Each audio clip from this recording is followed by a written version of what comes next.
Сәлем достар, сіздермен бірге мен Малика. Менің ардыма видеома қош келдіңіздер. Бүгін біз сіздермен сковородкаға пицца жасаймыз. Ол өте дәмді әрі тез дайындалады. Оған керекті заттар: қаймақ, колбаса, майонез, жұмыртқа, помидор, ұн және де сыр керек болады. Енді біз осының бәрін араластырып пиццаның қамырын жасаймыз. Ол үшін бізге бірінші жұмыртқаны жарып алу керек. Бізге керегі 2 жұмыртқа,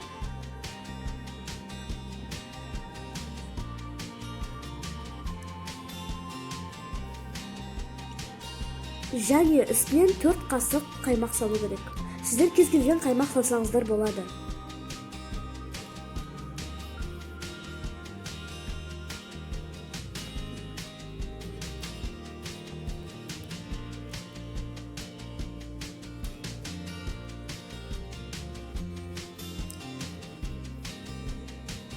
Келесі үстіне 3 қасық майонез саламыз.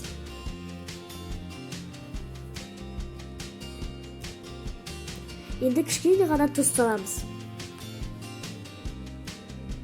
Ең соңынан 9 қасық ұн саламыз.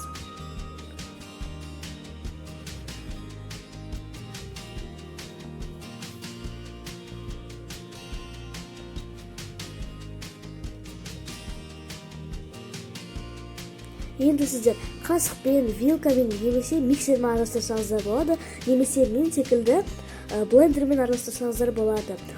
Біздің қамырымыз қою болып шығу керек. Ендеше араластырайық.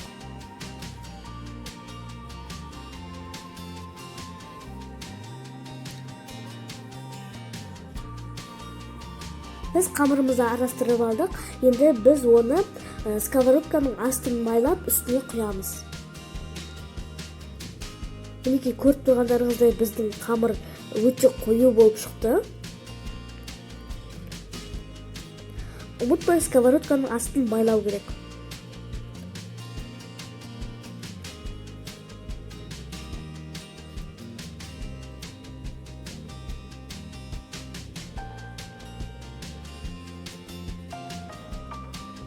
Және тегістеу керек. Енді біз оның үстіне кетчуп немесе томатный паста жағамыз. Мен томатный паста жақтым.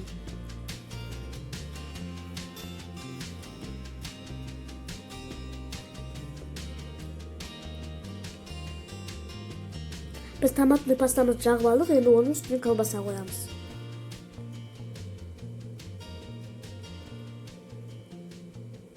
Сіздер колбасаның орнына ет, зәйтүн, саңырауқұлақ немесе басқа да заттар қойсаңыздар болады.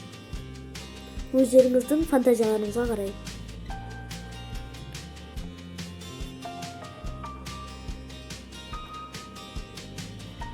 Енді үстінен помидор саламыз.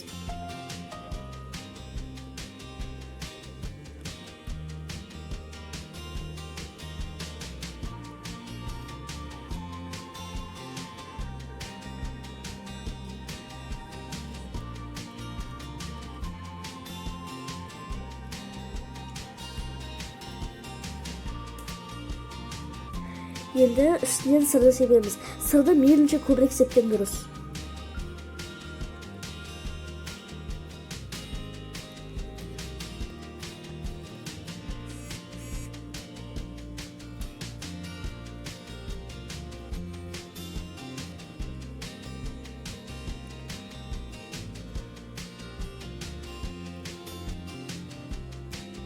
Біз пиццамызды дайындап алдық. Енді біз оны орташа газбен 10 минутқа қойып қоямыз.